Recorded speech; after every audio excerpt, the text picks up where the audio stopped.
Vamos ahora en vivo a Tunja, donde hoy se conocieron nuevos detalles del operativo de libertad de John Jairo Velázquez Vázquez, alias Popeye. Allí está Gonzalo Jiménez. Gonzalo, buenas tardes. ¿Cuáles son esos detalles? ¿De qué se trata? Buenas tardes, Mónica, amables televidentes. Pues así es. Luego de que la Defensoría del Pueblo y la Fiscalía ingresaran a las 7 de la noche a la cárcel, pues ahí sale fuertemente una caravana donde se muestra la bandera de la Defensoría del Pueblo. Se dice que esta caravana llegó a la capital del departamento de Boyacá. Luego se tiene la hipótesis que llegó a las 170 en el norte del departamento de Boyacá, en la capital del país, a las 170. Allí se dice que llegó con el defensor del pueblo, el comandante de la Policía Metropolitana. Se firmó un acta, algunas personas de civil lo recibieron y él se subió en un carro particular y ahí ya perdió toda la comunicación, lo que tiene que hablar con ese tema de la seguridad. Por eso se vivió paso a paso la salida de alias Popeye. Veamos la siguiente nota. Las puertas de la cárcel de máxima seguridad de Cómbita en Boyacá se abrieron a las 9 de la noche para John Jairo Velázquez Vázquez, alias Popeye. El ex jefe de sicarios del cartel de Medellín salió en una caravana de vehículos fuertemente protegido por policías y por la Guardia Penitenciaria y acompañado por la Defensoría del Pueblo, organismo al que le había pedido horas antes garantizar su derecho fundamental a la vida. Antes de salir, John Jairo Velázquez Vázquez escribió a mano este comunicado, conocido en exclusiva por Noticias Caracol. A. Pido perdón al buen Dios y a las personas que les causé daño. B. Me sometí a la justicia voluntariamente en 2 oportunidades. C. Hice 23 años y 3 meses físicos sin ninguna comodidad de mi celda. D. He colaborado con la justicia en numerosos casos y no he pedido beneficio alguno. E. Agradezco al IMPEC y al Penal de Cómbita, Boyacá, por su gran trabajo por lograr mi resocialización. F. Creo en la justicia y la seguiré respetando, quedando atento a cualquier llamado. G. Si mi experiencia sirve para contribuir al programa Delinquir no vale la pena, estaré presto a cooperar. H. Agradezco cada una de las manifestaciones a favor y en contra de mi libertad. Respetuosamente, John Jairo Velázquez Vázquez. Frente a la solicitud de seguridad hecha por alias Popeye, la Dirección Nacional de Protección informó que Velázquez Vázquez no está dentro de la población protegida por el decreto 4912, como líder sindical, servidor público, víctima del conflicto o defensor de derechos humanos. Alias Popeye no se enmarca en ninguna de esas poblaciones, por lo que no es potestad de la Unidad Nacional de Protección darle esta protección o seguridad, pero el Estado colombiano tiene la obligación de garantizar la vida y la integridad de todos sus ciudadanos. Aún se desconoce la seguridad que le brindará el Estado a Velázquez Vázquez, quien fue trasladado hacia Bogotá en un vehículo con vidrios polarizados y acompañado por la Defensoría del Pueblo. William Ignacio García es el defensor del pueblo del departamento de Boyacá, persona que estuvo muy pendiente para la salida de alias Popeye. Precisamente nos afirmó que lo único que él sacó fue sus gafas allí de la cárcel. Salió con su ropa, sus gafas y con mucho miedo. Esto nos dijo. ¿No habrá algún miedo de salir, ver cemento, de ver unos cambios, de ver otras cosas diferentes? Nos manifestaba que 23 años en la cárcel, pues obviamente las ciudades habrían cambiado muchísimo y que se enfrentaba a una selva de cemento, fue lo que más me enfatizó. Precisamente a esta hora en la cárcel de máxima seguridad ya está totalmente de normalidad. Las autoridades han dado un reporte de tranquilidad y se han retirado varios retenes de las diferentes vías del departamento. En Tunja, Gonzalo Jiménez, Noticias Caracol. Gracias, Gonzalo. Y también les contamos que en un documental producido y emitido por el canal Caracol llamado Los Tiempos de Pablo Escobar, el ex jefe de sicarios John Jairo Velázquez Vázquez, alias Popeye, habló de cómo hacían seguimientos a sus objetivos, de su paso por la cárcel, la catedral y de las razones que lo llevaron a someterse a la justicia. Aquí algunos apartes de este diálogo. El ex jefe de sicarios de Pablo Escobar contó cómo realizaban inteligencia a sus objetivos. Por ejemplo, si alguien salía en la televisión hablando a favor de la extradición, el jefe de inteligencia de esa ciudad tenía que tener toda la inteligencia de esa persona. Por ejemplo, uno llegaba y le decía, necesito toda la inteligencia de Jorge Enrique Polillo. Entonces le decía uno, vea, sale de aquí de Mundovisión a las 11:30, este semáforo lo ha cogido esta semana 2 veces en verde, este lo ha cogido en rojo, en 2 o 3 días ya está ejecutando la orden. También habló sobre la manera como, según él, acorralaron a la clase política en la época.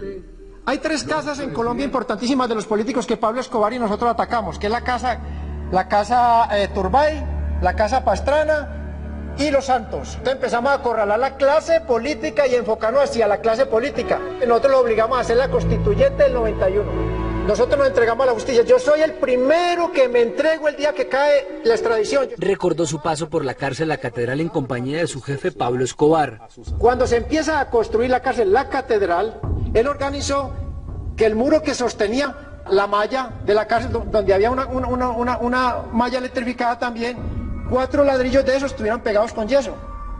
Y a las 11 de la noche se tapó eso de neblina, tumbamos los ladrillos y nos fuimos para Envigado. El ex jefe de sicarios de Escobar dice que tiempo después decidió entregarse porque tuvo miedo. Entrevista con John Jairo Velásquez Vázquez. ¿Usted por qué se entrega de nuevo a la justicia? Porque no le debo nada a la justicia. Y si me juguera, porque nos iban a matar. Y aquí vuelvo a poner la cara a ver qué es lo que va a pasar. Y califica así el abandono en el que muchos de los amigos, incluso él mismo, dejaron a su jefe. Y nosotros fuimos unas ratas. Una rata, su hermano Roberto, que lo dejó solo. Una rata yo, una rata el Arete, una rata Otto, una rata el Mugre. En esa oportunidad, alias Popeye aseguró que la violencia con o sin Pablo Escobar seguirá. Primero se llamó Pablo Escobar y Jorge Luis Ochoa, después se llamó paramilitarismo, ahora se llama Bacrín. Mañana se puede llamar la banda Doña Teresa, pasado mañana en 10 años la Don Arturo. Pero todos somos bandidos y narcotraficantes, no hay más.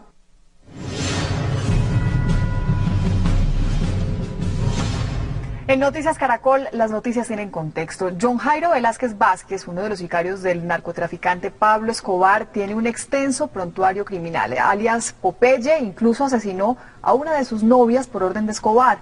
Es considerado uno de los hombres más sanguinarios del cartel de Medellín. John Jairo Velásquez Vázquez, alias Popeye, tiene un extenso prontuario criminal. Su historia está rodeada de expedientes por asesinatos, atentados y secuestros. Este hombre, quien era un electricista, pasó a ser el conductor de una de las mujeres de Pablo Escobar y luego se convirtió en el sicario más sanguinario del cartel de Medellín, como él mismo lo reconoció. Lo mío fue actividades de sicariato para el cartel de Medellín. En 1992, antes de someterse a la justicia, ya era responsable de más de 250 muertos. Alias Popeye fue el autor de los secuestros de Andrés Pastrana y Francisco Santos, 2 hechos que provocaron revuelo nacional en la época en que se combatía el cartel de Medellín. Yo fui un asesino muy grande, yo descuartizaba, mataba, la gente que yo he matado no tiene contra él. Alias Popeye se convirtió en el jefe de sicarios de Pablo Escobar, quien le ordenó asesinar a sangre fría al exprocurador Carlos Mauro Hoyos, al coronel Valdemar Franklin Quintero y al exgobernador de Antioquia, Antonio Roldán Betancourt. La historia criminal de alias Popeye no para allí. John Jairo Velásquez Vázquez no solo mató a su propia novia por orden de Escobar, sino que también participó en el atentado contra el avión de Avianca, en el que murieron 107 personas, en la bomba contra el diario El Espectador y en el asesinato de su director Guillermo Cano, así como en el atentado a la sede del DAS, entre otros. Cada explosión que sembraba el terror en el país y cada uno de los 540 policías que caían asesinados en las calles tenían el sello de alias Popeye. 12:44 minutos de la tarde. El narcoterrorismo de Pablo Escobar a finales de la década de los 80 y a comienzos de los 90 cobró centenares de víctimas, pero muy pocas fueron reconocidas como tal por el Estado. Sin embargo, Federico Arellano, cuyo padre Gerardo María Arellano murió en el atentado, recuerden ustedes, al avión de Avianca el 27 de noviembre de 1989, logró ese reconocimiento. Y así habló para el programa Última Edición con nuestro director de noticias, Luis Carlos Vélez. ¿Cuál es su opinión sobre la salida de la cárcel de John Jairo Velásquez Vázquez alias Popeye?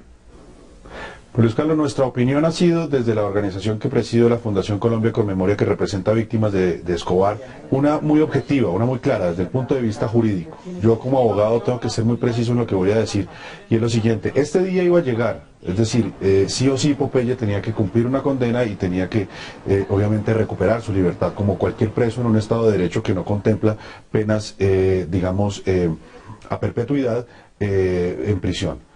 Lo que vemos con ojos un poco con mucha duda, tal vez con mucha duda, es el criterio de valoración sobre las condenas existentes, vigentes o preexistentes en contra del señor alias Popeye.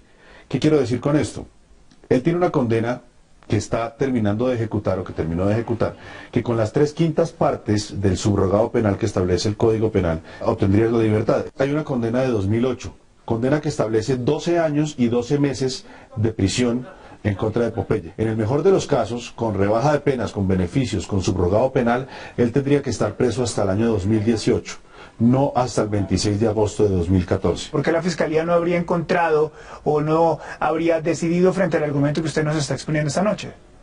Es un tema que tiene un manto de duda, reviste un manto de duda, se basan en que ya cumplió las 3/5 partes de la condena por el homicidio de Luis Carlos Galán, pero resulta que eso es por un homicidio, por un tipo penal puntual de homicidio, homicidio agravado, en fin, aquí estamos hablando de una condena por narcotráfico y concierto para delinquir. ¿Existe algún dato de cuál es el colombiano que más tiempo ha permanecido en prisión? Dandenis Muñoz Mosquera, alias La Quica, está en una penitenciaría en los Estados Unidos pagando 2 cadenas perpetuas justamente por el crimen del avión de Avianca. En Colombia, como el único sobreviviente de los sicarios, digamos, del cartel de Medellín actuales, sería Popeye, con una pena que para muchos es irrisoria, de 23 años por participar en 3.000 homicidios y a mano propia 250 o 300 homicidios, más o menos unos 400 policías y 250 carros bomba. Mucha gente considera que esta pena es muy laxa, pero es el sistema que hoy tenemos y al que nos tenemos que someter en materia punitiva. ¿Ustedes a través de la Fundación buscarán de alguna manera que se revise la pena y la libertad, en este caso, de alias Popeye? Nosotros, más que buscar impugnar una decisión o no, es que se ajuste a derecho la decisión. Es decir, que si hay condenas pendientes, que se cumplan. En el aspecto humano de las víctimas, evidentemente las víctimas se sienten revictimizadas. Imagínese usted, 25 años después, donde no tenemos ni verdad, ni justicia, ni reparación, y que un bandido de estos, además de todo, teniendo una condena en su contra, se la salte, se la pase por encima y quede libre, ¿cómo quedan las víctimas? ¿Dónde queda ese sentimiento de esperanza de un Estado garantista? Yo pienso que se desvanece. ¿Usted cree que el hecho de que Popeye quede en libertad le da una mala señal a la sociedad colombiana, como que a la larga las penas no corresponden con los hechos atroces que en este caso este señor cometió? Sin duda el mensaje es un poco distorsionado para las víctimas, en el clamor generalizado que yo he oído de ellas. Aquí da igual matar a una persona que matar 3.000. Es decir, los mismos 23 años hubieran sido por un homicidio que por una masacre. ¿Ustedes estarían de acuerdo en que le den una protección especial a alias Popeye tal y como lo está pidiendo? Popeye pide protección porque evidentemente teme por su vida. Lo que no entiende uno es por qué, por ejemplo, cuando yo le solicito la unidad de protección a la fiscalía, etcétera, un esquema de seguridad básico no me lo otorgan. ¿Por qué se lo otorgan a los bandidos que, claro, tienen mucho más enemigos que yo seguramente? Pero resulta que nosotros también, cuando defendemos los derechos humanos, estamos poniendo nuestra vida, integridad personal y familias en riesgo. En Medellín, las víctimas de alias Popeye siguen indignadas por su salida de la cárcel. Vamos en vivo con Diana Pérez a la capital antioqueña, que está en el barrio Villa María, donde la mayoría de habitantes son víctimas del narcoterrorismo. Diana, ¿qué dicen en el barrio? ¿Qué opinan de la salida de Popeye? El temor en las viudas del narcoterrorismo no cesa. Muchas de ellas, ahora que alias Popeye está en la calle, no quieren ser identificadas, pero sí dan su opinión sobre esta decisión de la justicia. Y no sé por qué soltaron ese tipo, pues porque no es justo, porque mucha gente sufrió por él. Hoy, viudas de centenares de policías asesinados reconstruyeron su vida. Algunas perdonaron al lugarteniente de Pablo Escobar. En otras, las heridas no han cerrado y dicen que un hombre que participó en más de 3.000 muertes debería tener una cadena perpetua. En toda el área metropolitana fueron más de 200 policías muertos y en todo el país más de 250 bombas puestas por el cartel de Medellín. Información desde Bello, Antioquia, Diana Pérez, Noticias Caracol. Nos despedimos por ahora, ya regresamos con usted, Diana, muchas gracias, 12:50 de la tarde. Y ahora nos preguntamos, ¿es justa la condena que cumplió Popeye? Ese es uno de los temas de discusión nacional. Sin embargo, a pesar de ser tal vez el mayor asesino material en la historia de nuestro país, no es el hombre que más tiempo ha permanecido en la cárcel en nuestra nación. Otras 2 personas llevan 31 años tras las rejas en cárceles de Cartagena y del Caquetá, acusados el uno de homicidio y la otra persona de violación.